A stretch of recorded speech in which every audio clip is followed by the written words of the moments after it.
Alright, let's get started again and talk about glycemic load and glycemic index. Okay, this is kind of new terminology that people have been using as far as carbohydrates are concerned. And so the question is, does the carbohydrate directly provide glucose as an energy source for the tissues following the process of digestion and absorption in the small intestine? So this is, if the carbohydrate does provide energy, it's considered a glycemic carbohydrate. So once it gets into the bloodstream, if it's used as an energy source, we have a glycemic carbohydrate. So most of your mono, di, and oligosaccharides, okay, are considered glycemic carbohydrates. Now because they're glycemic carbohydrates, they can have what we call a glycemic index and a glycemic load, okay? So these are going to be all about the bloodstream and the glucose levels in the blood, all right, and how they affect the glucose levels. How high do they rise?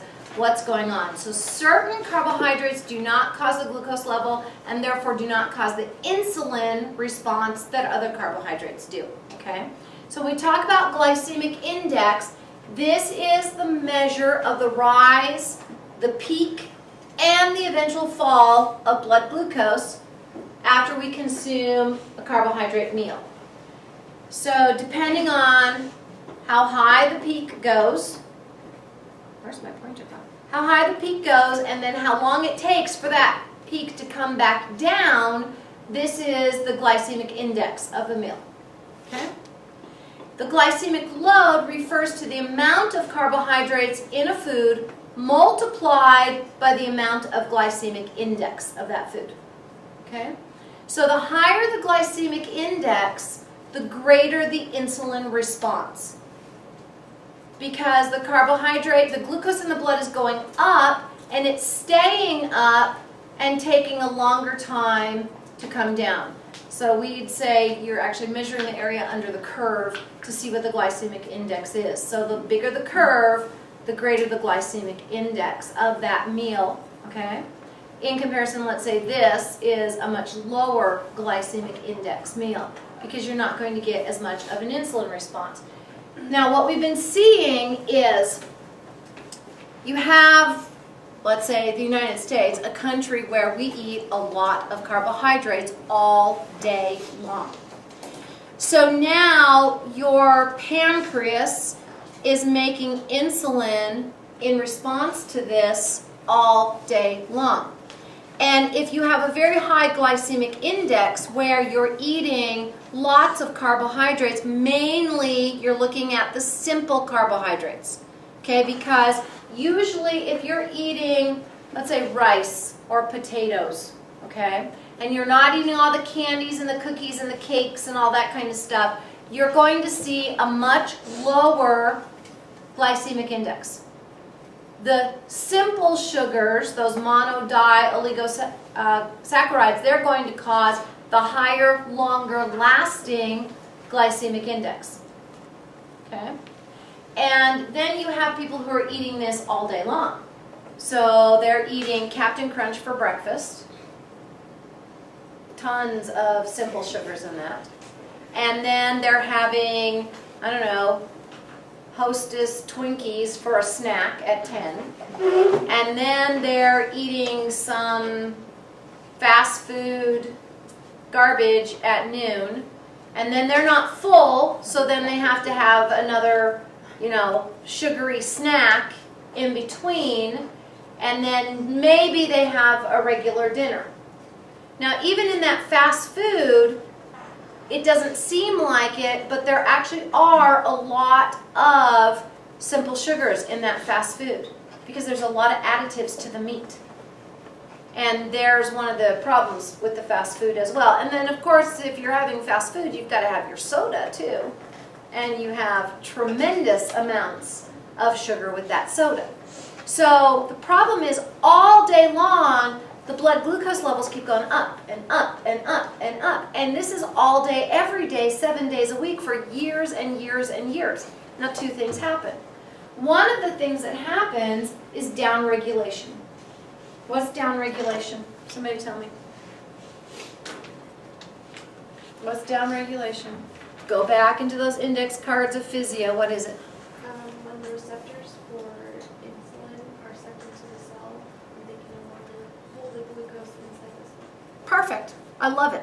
So downregulation is, if you remember, is going to be that whatever the receptors are for, and since we're talking about insulin, she said insulin, whatever the receptors are for, that insulin or whatever else is binding to, if they're stimulated too often, they're like, forget it, I'm tired, I'm out of here. And those receptors get pulled into the cell.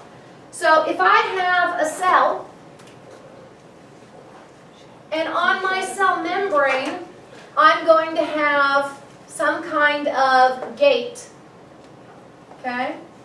And I need this gate to be able to open so that my glucose can leave the blood and enter into my cell, and I can make lots of energy for it. But in order to get that gate to open, what has to happen is I have a receptor that insulin binds to, and this causes the gate to open, and glucose can move through that gate. I get to use it as an energy source, you know, that glycolysis, all that garbage, right? Okay? Now, the problem is if I keep binding and binding and binding and binding the insulin to this gate, the gate just gets tired. And this whole thing gets sucked to the inside of the cell. And now there's no way to open the gate. There's no way for glucose to go in because I've now had down regulation.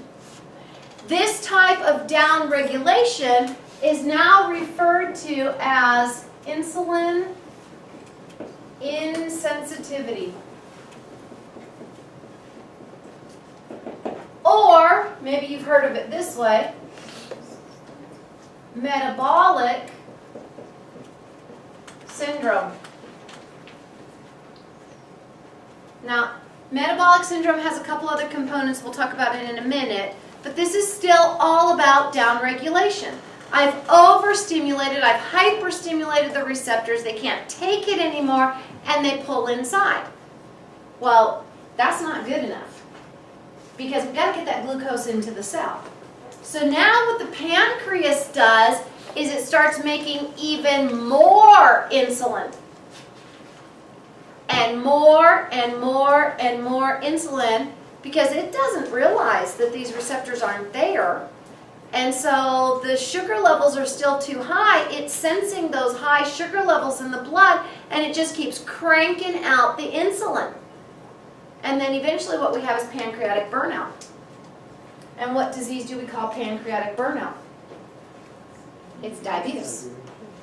It's where the beta cells inside the pancreas die. They're gone. And now you have diabetes mellitus type 2. So if we can lower the glycemic load and not have it as often, you're not going to have this problem.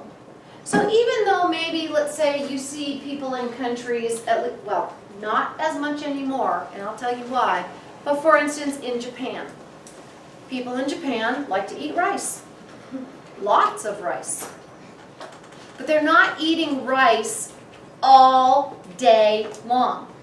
You're not eating rice breakfast and then 2 hours later more rice and then 2 hours later more rice and then 2 hours later more. You're not doing that. You're eating meals.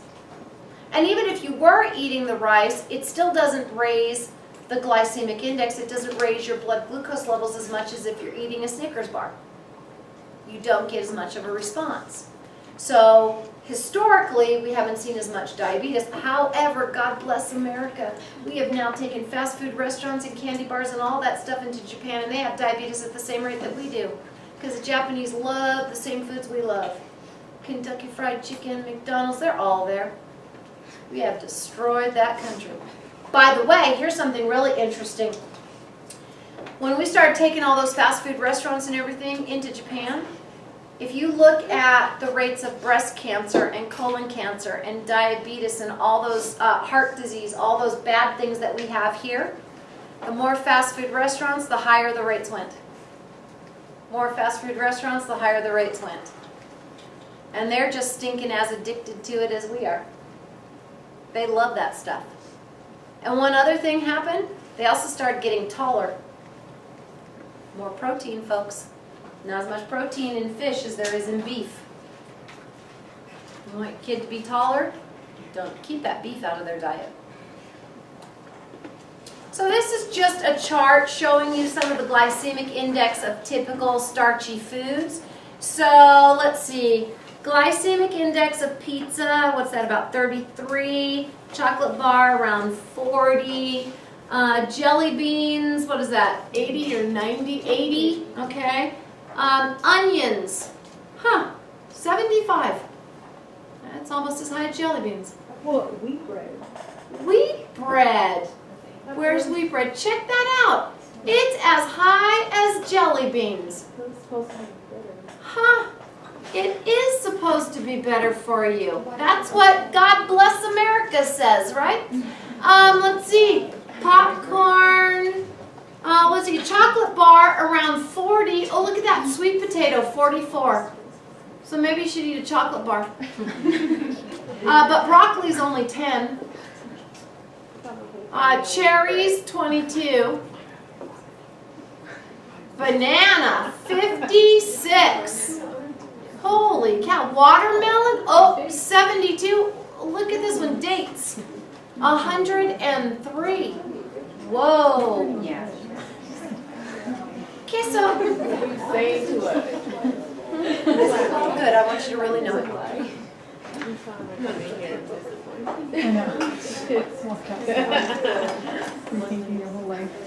So, you want to try to keep your glycemic index in the foods that you eat below 55, okay, as best as you can.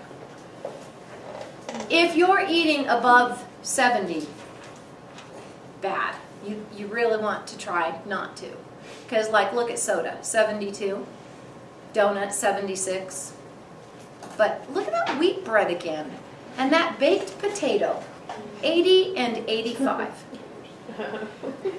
I don't know about you, but what that says to me is you should be eating that at about the same rate, okay, as maybe you would eat candy. And that's not very often. Now go up and look at rice. Now that's white rice. That means it has no fiber in it at all. That's 38. Brown rice is higher because it has a lot of fiber in it, and remember, fiber is carbohydrates. Okay? So even compared to a potato, rice is not going to increase your insulin levels as much as a potato would. And these are kind of interesting statistics for you, because one of the things I want to tell you is that eating a lot of carbohydrates is extremely unhealthy for you. And especially eating them multiple times a day, all day. It's very, very bad for you. And if you remember, one of the problems with carbs is that they're very harsh on our blood vessels. Carbs take that smooth, slick endothelial lining of our blood vessels and rip it. So if I have high carbohydrates, lots of glucose floating around in my blood all the time, I'm going to wear down and tear down the lining of my arteries. Not only am I going to cause problems with my insulin receptors and problems with my pancreas, but then I'm going to also cause problems with the lining of my arteries. And when I rip the lining of my arteries, this is when carbohydrates and fats can start sticking to my arteries, and I start building up plaque, and I have high blood pressure, and I have cardiovascular disease, and I have renal disease, because I'm keeping my glycemic index high all the time. Question. So for wheat bread to have 80 is because of a lot of fiber in it? Not that much. Wheat bread only has about 5 grams of fiber per slice.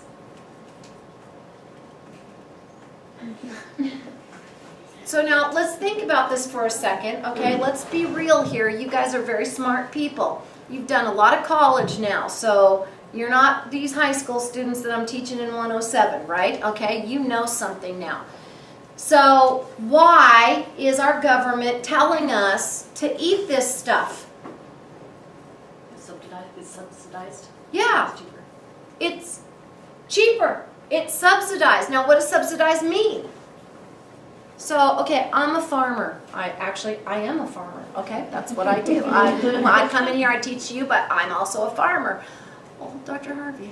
Okay, so what the government does for us farmers, okay, is if we grow certain types of plants, they make us a deal. And here's your deal. If you grow corn, they come to me, they say, hey, if you grow corn, here's what we're going to do for you. If you promise to sell your corn at 10 cents a pound, I don't grow corn, so I don't know what they do it for. So you promise to sell your corn at 10 cents a pound. And I look at them and go, what? That is way too cheap. No, just a second. Here's the deal. We'll pay you to sell your corn at 10 cents a pound. We'll give you $5 a pound. So you'll get $5.10 a pound for your corn. The government will give me money to sell my corn cheap. And they will tell me, how cheap do I need to sell my corn? And then they'll give me money. That's subsidized. Now, why would they do that? That just seems weird. Why don't they just let me sell it for $5.10 a pound? Nobody will buy it. Say it again? No one's going to buy it. It'll be too expensive. Ah, it's not no one's going to buy it. It's the big corporations that are paying your senators and congressmen who don't want to pay that much money for the corn that they're going to use to feed their cows that they're going to sell to you. Because see, when I sell it for 10 cents a pound, that's what they get to buy it for. Not you. You don't get to buy it that cheap. But they do, because now I have to sell it for 10 cents a pound to my government. The government now owns it. And they sell it to their buddy farmers who help to back their campaigns and do all those things. And now those farmers sell it or feed it to their cows and their fish and their pigs and all that kind of stuff, because you can't make money as a farmer unless you're raising animals.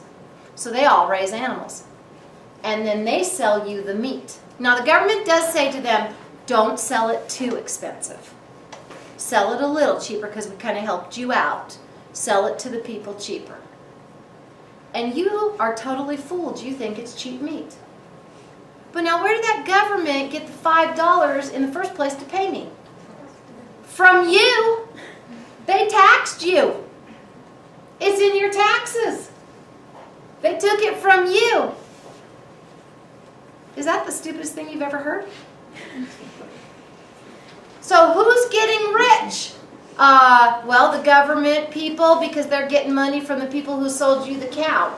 Not you. You still had to pay it. You still end up paying the $5.10 a pound. You still pay the same thing. You just don't think that you do, because they do it like in this big circle and you're on this merry-go-round and you have no idea what the heck is going on. You're so dizzy you don't know where you've been. They're doing that to us. Well, I heard this similar story last year, but it makes not just me, everybody upset. What can we do about this? Well, that's a really good question. I'm not sure. Okay? It's really kind of hard to do these types of things. You probably would have to get involved with different groups that are already trying to do this, and you've got to get people to sign petitions. And I think one of the biggest things is educating people. And I think you are going to have a great audience of people to educate, because you are going to deal with sick people. And a lot of these people are going to be sick because of what they're eating. We can cure a lot of these diseases if people would just eat a little bit better.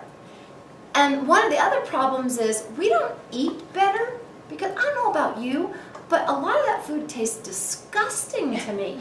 Who wants to eat these apples that aren't even ripe? Or this vegetable that just tastes like wax? Who even wants to eat this stuff? So, you know, part of it could be that, you know, you grow a little garden in your backyard and help your own family to be a little bit more healthy. It doesn't take much. You could feed your entire family for a year if you had a 1 acre garden. A family of 4 can live off of a 1 acre garden for an entire year. Now you're going to plant spring crops, summer crops, and winter crops, but you can feed your entire family for a year. You know how much that's going to cost you? Almost nothing. Some water, okay? And that's pretty much it. Of course, you need to also learn how to can some food, which, you know, that's how you save your food. But all you need is 1 acre. You could feed your entire family.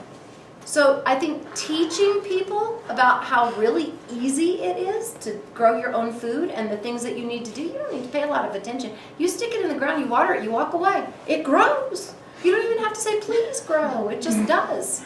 And up here, everything grows. Our soil is super fertile. We have very fertile soil in the desert. You don't even have to add anything to it. And it's going to grow. Well, my family grows some crabs in the yard. Awesome. But then last 1 year, they raised the water bill to double. I don't know how many you guys pay in water bill, but they just raised it double. We are in the desert. That is a problem with water. Yeah. Yeah. It says on here onions twice. Is that a particular type of onion? Well, some onions are more sweet than others. So it just depends Yeah, on the type it of does. onion? Okay. Yeah. Yeah. So what's the glycemic index for corn? Is that on there? Yes, it is on there. Let's see, where's the corn at? I know I saw it. Yes, I think I saw it. Did you see corn? Just popcorn. It's going to be very close to popcorn. It's actually going to be a little bit higher in the raw state. So probably, let's say 55 to 60. So maybe like 58 is going to be regular corn. Huh, it's funny that corn's not on there.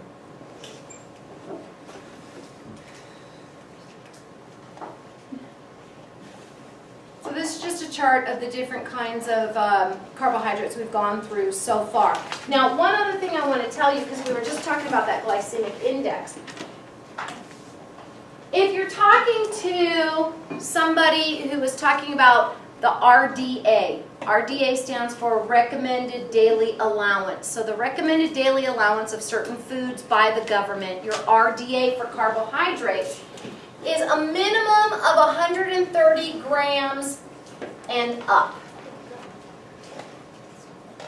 That's the recommended daily allowance for carbohydrates, and basically the government says eat as much as you want, as often as you want. Get those carbohydrates way up there. Keep eating. Aren't they just trying to do a domino effect? You keep eating, you get this, and meds, pills, and... You're more cynical than me. However, if you read a lot of scientific reports on the health of Americans and how much carbohydrates they are recommending that we eat, less than 100 grams of carbohydrates a day. Now, how many grams of carbohydrates are there in a Snickers bar? I believe it's like 47 or 57 grams of carbohydrates in a Snickers bar. So if you're eating, let's say 100 grams of carbs a day, that's pretty much half of all your carbs in a day. But then the glycemic index of that is massively high too. So the more grams of carbs, the higher your glycemic index, the greater the possibility of metabolic syndrome. And we haven't even talked yet about what insulin does as far as fat is concerned, but insulin will also affect fat metabolism, especially if you have high rates of insulin. So watch this.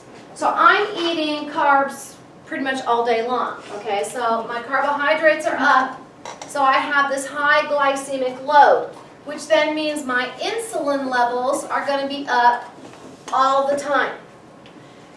Insulin directly decreases an enzyme called lipase. I need lipase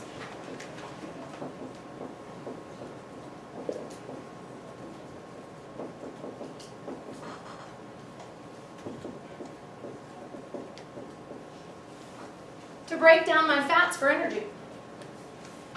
So I'm going to get a positive feedback. The more carbs I eat, the less fat energy I will have. Therefore, the more carbs I need to eat. Because the more carbs I eat, the less tired, or the more tired I am, because I can't use fat as an energy source. So the more carbs I eat, the less fat energy I have, the more tired I am, the more carbs I need to eat. The more carbs I need to eat, the more tired I am, because the less fat I am, the more carbs I need to eat. You see the problem here? Because we don't have this balanced diet. Think about going into the grocery store. You're going to go shopping in the grocery store. If I was going to eat a low carbohydrate diet, what aisles do I go down? The outer aisles. Everything else. Vegetables, fruit, meats, milk products, cheeses, and I'm gone. What's all that other stuff in the middle? All carbs. All carbs. All of it. You're walking up and down the aisle putting all that fun stuff in there because it just is what you now need. You have to have it because you have yourself in a positive feedback. And it's very difficult to shut that off. It's very hard. Because you can't break down fats as an energy source anymore. All right, so how do we absorb these carbohydrates? Well, kind of going through the GI system right now, just real quick. You put carbohydrates in your mouth, and you have an enzyme, and that enzyme's name is amylase. And amylase is found in your saliva. And if you remember, amylase can take our complex carbohydrates, our starches, okay, potatoes, rice, corn, that kind of thing, and break them down into the simple carbohydrates. So into our more simple sugars. And again, this is why you eat certain kinds of corns or certain kinds of starches, and you keep them in your mouth long enough and they start tasting a bit sweet, because the amylase is doing a good job breaking it down. Okay? Now, when those carbohydrates get to the stomach, we don't digest carbohydrates in the stomach. Really, there's not a lot of enzymes for it. Maybe a little bit of acid digestion, but that's about it. We wait until we get into the small intestine again. And the pancreas also secretes amylase. We just give it the title Pancreatic Amylase, but it's the same thing. It helps to break down these complex carbohydrates into the mono and disaccharides. Now also, as the food is moving through the small intestine, you remember all the villi, okay?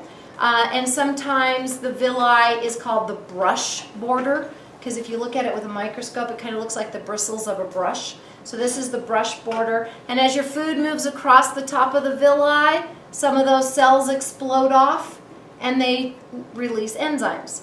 Well, those enzymes will also help to digest carbohydrates down to their simple monosaccharide form. Break all those glycosidic bonds and you get simple glucose or fructose, which can then be absorbed into the bloodstream. Okay? Now, some of those carbohydrates we already talked about, once they get into the small intestine, they might also mix with some of the bile, and that's more of the fiber-like carbohydrates, and they'll end up in the colon, where our bacteria, which is E. coli, will feast on our fibers. Okay? So were you with me with all of that? Did that sound familiar to you? Any questions about that? So really, the mouth has amylase, and then we get to the small intestines, we have amylase and a few more digestive enzymes, and we break them apart all the way down to monosaccharides. And it's got to be in the monosaccharide form to even be able to absorb it into the bloodstream. Now, the cells of our body that are going to use this monosaccharide, this glucose especially the most, would be like brain cells. The brain just loves sugar. And then skeletal muscle cells. Holy cow, they love sugar. Love it. Now, sometimes while these carbohydrates are being absorbed, okay, so they go from the small intestine here, all right, so we're in the small intestine, and anything that's in the small intestine, do you remember from anatomy about the hepatic portal system? Okay, so what that is anything that we absorb through the small intestine gets into the bloodstream and first goes to the liver. And the liver is like a huge, gigantic filter. And the liver decides what should stay in the blood and what should not. So let's say maybe you have this child that doesn't know any better and they're eating flakes of paint off the wall and there's mercury in that paint. That's bad for you. You don't want it to get throughout the body. So when that child digests that paint, the mercury actually gets into that hepatic portal system and goes to the liver. And the liver grabs it right out of the blood and stores it so that the mercury can't get to the brain and cause damage or other places. It just stays in the liver. Now, it will cause a little liver damage, okay? But as long as there's not a ton that stores up in there, you're going to be okay. So the liver helps to filter all this stuff out. And the liver will filter out some of those monosaccharides we just broke down. And the liver will then store that as glycogen. So if the liver doesn't already have a nice storage tank of glycogen, it'll grab some of that sugar that you just ate and it will turn it into glycogen and store it.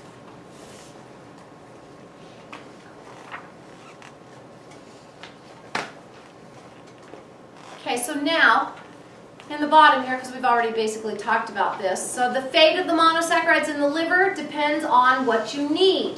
Do you need a lot more sugar in your blood or don't you? Did you eat enough? Some of it is going to be stored by the liver, and what this is called is glycogenesis. Glyco meaning that I'm making glycogen, and the making part is genesis, to make something new. So I'm taking glucose, and I even can take galactose and convert it to glucose, and I can make glycogen from this in my liver. And that process is called glycogenesis. And then my liver can fill up with as much glycogen as I need. Now, any excess glucose, here's where the big problem comes in also. So I just digested a bunch of carbohydrates, and I have plenty of glucose in my bloodstream.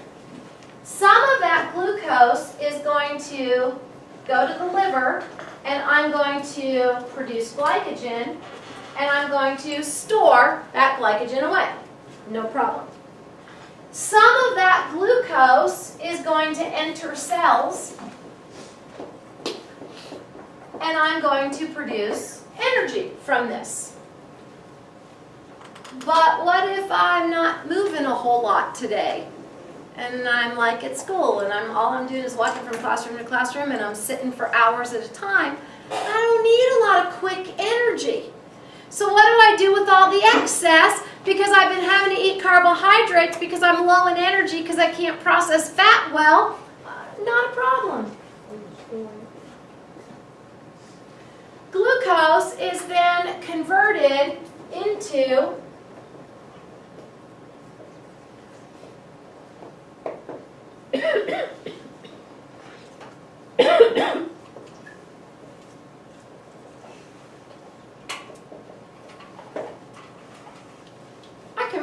triglycerides, better known as love handles. And I store it away in my adipose cells, my adipocytes. And now I've got this nasty positive feedback going on. I have too much glucose, I can't break down fat, and I'm storing it all away as fat, but I'm tired, so I eat more glucose because I can't break down fat. and I'm eating excess glucose now because I can't break down fat, and I'm storing all that excess glucose away as fat. And then I eat more glucose, and more glucose, and more glucose, and another byproduct of that is I'm storing more and more and more fat. So that the more carbohydrates you eat, the fatter you become, the more tired you are. This sucks.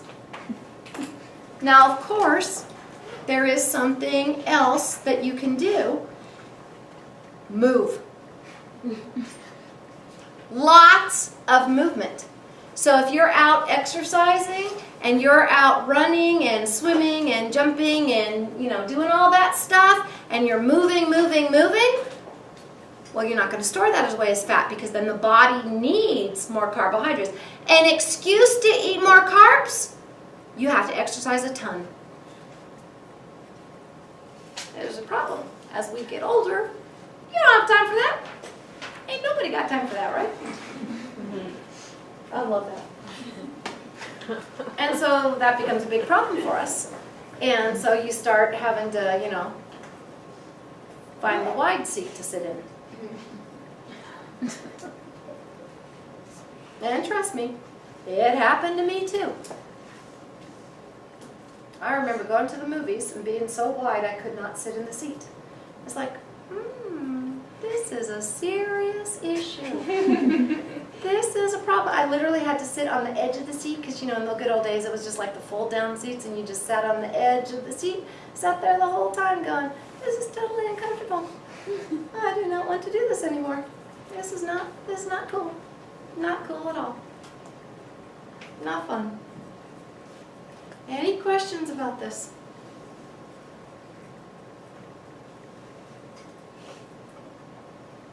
Okay, so carbohydrates, again, primarily we're talking about glucose because a lot of what we eat is going to be broken down to glucose. It provides about half of the energy that our muscle cells need on a daily basis. Remember, because that quick energy, that's all about skeletal muscles moving, okay? So the more you move the skeletal muscles, the more you can use carbohydrates. Although skeletal muscles they enjoy their fat too, okay? They do like to use fat. They're a very good user of fat, but they also are a very good user of carbohydrates. The rest of the energy that we need in our body for the rest of all those cells mostly comes from fat. Our real consumer of carbohydrates are skeletal muscle. So when we eat these carbohydrate-rich foods, we can go through a process called glycogenolysis. What's glycogenolysis? Breaking down. Okay, so breaking down glycogen into glucose. So if I have a storage of glycogen in my liver, and let's say I decide that I'm going to start doing intermittent fasting. Okay, that means maybe I'm going to fast once a week type of thing, all right? Which is really weird because there are tons now of scientific studies to show that if you want to live longer, fast. If you want your precious puppy dog that you love or your precious kitty cat that you love, make them fast. Don't feed them for a day. You might have to lock them in a closet while they scream at you. Because I know if my cat does not have her food, holy cow, everybody in the neighborhood knows, okay? She screams at everybody that walks by. And of course my cat thinks that she is a princess, okay? My grandchildren have made this bed for her, and it's stacked with pillows. And she sits at the top of this pillow stack. I never see that cat move. I don't think she ever gets up off her pillow stack anymore. Maybe long enough to get down to eat her food and to scream at you if she doesn't have the right kind. It's the weirdest cat I've ever had in my life.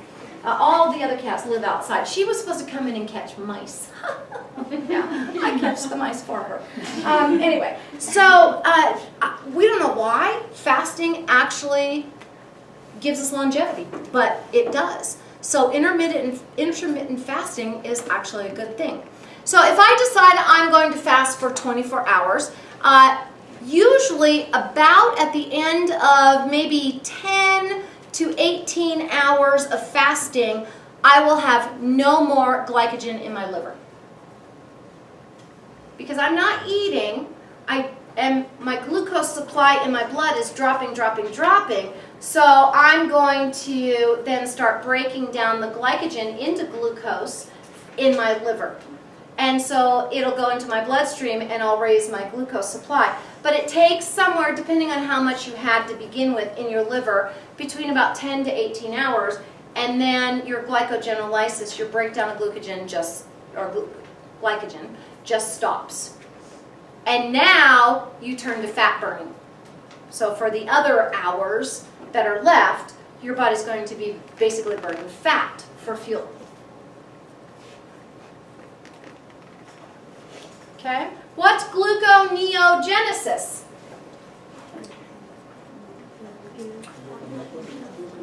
This is where I could take proteins and fat and turn them into glucose. So if my body needs a supply of glucose, so for instance, this is why eating 0 carbs is bad. Okay, this is it right here in a nutshell. If I have no carbohydrates in my diet, and after 10 to 18 hours my liver is empty, my second gas tank is empty, where am I going to get this quick energy from? Well, I have to have glucose. If I don't have glucose, I can't have quick energy, period. Doesn't matter. I can't use fat for quick energy. I can't use protein for quick energy. Doesn't go through the right metabolic processes, but I can take proteins, break them down into amino acids, and convert the amino acids into glucose. I can take fat, break it down, and convert it into glucose. And so gluconeogenesis is converting proteins, converting fat into glucose. Now, it's not so much that I don't have enough fat on my body to convert into glucose. That's not a problem. It's I don't want to do the protein part. I don't want to convert proteins into glucose. Because what are proteins? Well, on my body, your body, they're going to be your muscles, including your cardiac muscle. They're going to be your connective tissue, your hair, okay? You don't want to have to break all those things down to turn into glucose. And that becomes a problem, especially if you see people who have been on these, forced starvation diets. Maybe they're a concentration camp victim, and they've been on forced starvation diets. You'll see they're just thin. They're skeletons because they don't have any muscle anymore. Or, something that we see more often, look at the serious marathon runners. We're talking serious now. These people are running 15 to 20 miles a day, 7 days a week. Okay? They can't consume enough carbohydrates in their diet to not tear down their proteins. So you see these serious marathon runners and they look like little skeletons with a little skin on their bodies. And that's because that's what they are. And many of them will die very young of heart attacks. But of course we also know that one of the things about that kind of exercise is it releases a lot of different hormones, especially endorphins, in our body. We become very addicted to that type of sport. And you try to stop a marathon runner from running their 15 miles that day, they'll probably kill you. I have a friend who used to do a lot of running. And one day I said to him, hey, you want to not do your running today and go? Nope, that's all I got out before he actually blew up and was so angry. I'd never seen him behave like this before because I dared to get in the way of his endorphin high. It's like, don't even think about stopping me from running my 15 miles today. Okay. See ya. I'm going to the movies. That's it. You go. Be crazy. So we can potentially break down these proteins too much and create a really big issue in the body. Now, if we're eating a smaller amount of carbohydrates, an interesting thing happens. The body, somehow, is smart enough to know, well, she's not eating as many carbs as she used to eat. So what I'm going to do is I'm going to select burning of fat now and turning it into the carbs. The body does not, for whatever reason, really unknown why, it doesn't select burning proteins first. and fat second. It actually selects burning fat first and conserving and saving the proteins until absolutely necessary. We have to burn proteins in order to turn them into glucose. So that's a good thing because typically most of us have plenty of fat to burn. Okay, even if you're a thin person, fat is a cushiony storage type of molecule, and we have more than enough to burn in times of emergency without causing mass destruction to the body. And that's the important part. Now, when we do eat those lower carb levels and the fat starts to burn, okay, so we're pulling apart the fat molecule, we're starting to burn that fat molecule. One of the waste products that is produced are called ketone bodies. Okay? Now this is actually a waste product from the breakdown of fat when we use the fat for energy. But now the interesting thing is that ketone bodies can also be used as an energy source for your brain. Your brain loves ketone bodies. And one of the things that's been shown is how alert a person's brain is if they are on a high carbohydrate, low fat diet versus a person's brain who is on a high fat, low carbohydrate diet. Okay, so let's do the first one first. High carbohydrate, low fat, that person's brain is running mainly on glucose. Low carbohydrate, high fat, that person is mainly breaking down fats for an energy source, and their brain is mainly functioning on ketone bodies. So which brain is more alert? The person claims to be less sleepy, better memory, feels more alert. The brain that's running on ketone bodies. So it appears that the fuel of the brain is happier with less glucose, more ketone bodies, than it is if I provide it more carbohydrates, more glucose. It's going to be more awake. Now, there's also been a lot of studies done on people's brains that aren't exactly working appropriately. And so we look at people who have autism. We look at people who have epilepsy. And now we look at these two diets. Are these people and their brains better off with high carbohydrate, high glucose? Or are they better off with high fat, high ketone? And without exception, it's high fat, high ketone. 100% of the time. I have a student in one of my classes this semester, and she was in a class last semester also, and we talked a little tiny bit about this in the class because it had nothing to do with nutrition, the class that she took from me. And she just, it just snapped in her head because she has extremely bad epilepsy. Her epilepsy is so bad that she had up to 100 seizures a day. She couldn't take care of her own child. She had to have a sitter come in because with that many seizures a day, you don't know what's going to happen. They took her driver's license away from her, told her she would never drive again. They didn't expect her to hit the age of 30. So she never talked to me about it, never said a word. She just decided she was going to eat more fat, eat less carbohydrates.